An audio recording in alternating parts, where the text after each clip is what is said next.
everybody, it is that time. It's time for the weekly matchup show as the Sooners, coming off a huge win in Manhattan against previously unbeaten Kansas State and that blowout against the Wildcats, will try to get revenge on a team that beat them last year, the Texas A&M Aggies. The Sooners are back at home as they will take on Texas A&M, and the game between the Sooners and Aggies can be seen on ABC November the 5th for a 2:30 kickoff. It's Oklahoma and Texas A&M for the last time and perhaps a long time, because as you know by now, A&M will be in the SEC next year. Before I talk about the Aggies, again a follow-up from the Kansas State game. A big applause to OU for the fantastic game that they played, especially in the second half. Not only outscoring Kansas State 21-0 in that third quarter, not only did the defense make adjustments, and in the second half virtually stopping everything QB Colin Klein, but OU did this in a pretty loud environment as well. This was the biggest home game Kansas State's had in 11 seasons since the last time Oklahoma came in, with K-State having such a high ranking. And back in 2000, the Wildcats were second in the country before Oklahoma beat them, and of course OU won the national championship that season. For the Sooners, I don't know if it's going to be a national championship year. Some funky things I think are still going to have to happen, although in college football, you know, you just never know. I thought a couple of weeks ago a national championship was impossible, and although I still think it's a long shot, I don't think it's impossible anymore, because a few crazy things could still happen. Again, it may not have been, this still may not be a national championship season, but I thought it was a national championship type performance for the Sooners in that second half against Kansas State, and it proves that, you know what, if OU comes to play, if OU's in the game mentally, then I don't know of any teams in the country that can beat them, with maybe the exception of an LSU or an Alabama. I think OU is that good when they come ready to play, and they were definitely ready to play against Kansas State. So great bounce back for the Sooners. Now, talking about Texas A&M, Oklahoma's opponent this Saturday. Of course, last year the Sooners had some blown opportunities. They got off to a poor start in that game and had an even worse finish as A&M beat the Sooners 33-19 last season. If you look at A&M this year, returning, I think, 17 starters, and you look at the offensive firepower, you're thinking, how in the heck can this team have 3 losses already, 2 of them at home? Well, if you took Texas A&M's body of work in the first half of those 3 defeats, you'd be thinking, man, this team is good enough to be in the BCS top 5, if not top 3. But if you look at their performances in the second half of those 3 defeats against OSU, Arkansas, and most recently Missouri, you're thinking to yourself, man, this Texas A&M team stinks, and they don't look like they're in very good physical shape. The first time they blew a big lead was against Oklahoma State, and you might be thinking, give props to the Cowboys for coming from behind.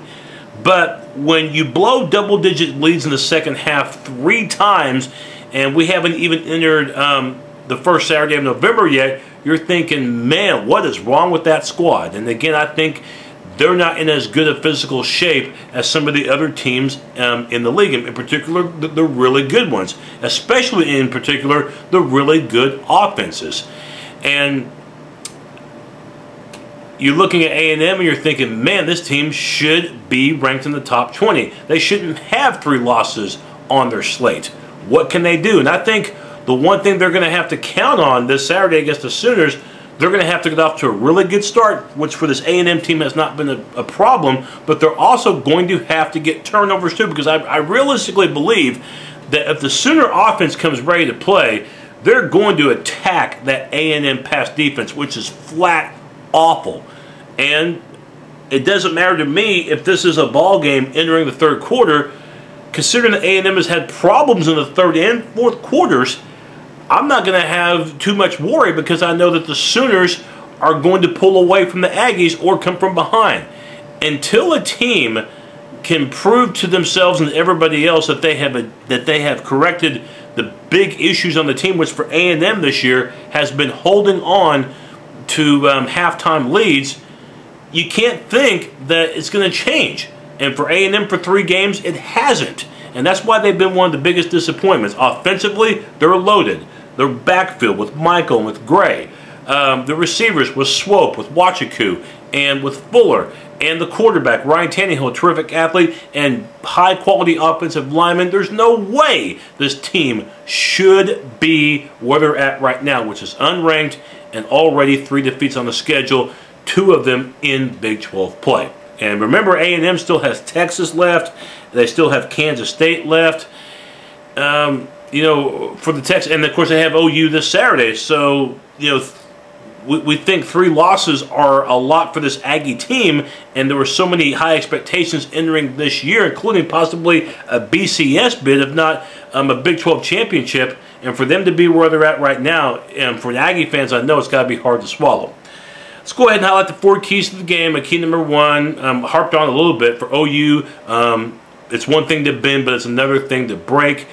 A&M's going to get points in this game. Their offense is that good. But you're going to have to take chances if you're the Sooners. Get to the quarterback. If you've got to do some you know, corner blitzes, linebacker blitzes, do so. Don't let Tannehill get comfortable. Don't let him have that game that he had last year, both running and throwing. A&M had huge plays in that game a year ago. Can't happen again. Key number 2, protection, Landry Jones. A&M, I mentioned earlier, I thought their defense was terrible. It doesn't mean, though, that they don't have certain things going for it. In particular, getting to the quarterback. Sean Porter leads the Big 12 in sacks. He's got 8.5. OU, be aware of him. He's a really good linebacker. Key number 3, if you're the Sooners, continue that special teams progression. Last year against A&M, special teams costed the Sooners. They gave up a kickoff return for a touchdown last year at College Station and also missed a chip shot field goal. So for the Sooners, special teams, this could be a weapon for the Aggies if you don't improve upon that. And then key number 4, advantage second half. Make the second half for OU, make it your advantage. Several teams have taken advantage of A&M in the second half, and therefore the Sooners, there's no reason to believe that they can't have a big second half against the Aggies. Again, I question Texas A&M as far as their physical shape until it's proven to me otherwise. Otherwise, how could they have blown 3 double-digit second-half leads? I'll continue to harp on that until it gets fixed, if it ever does.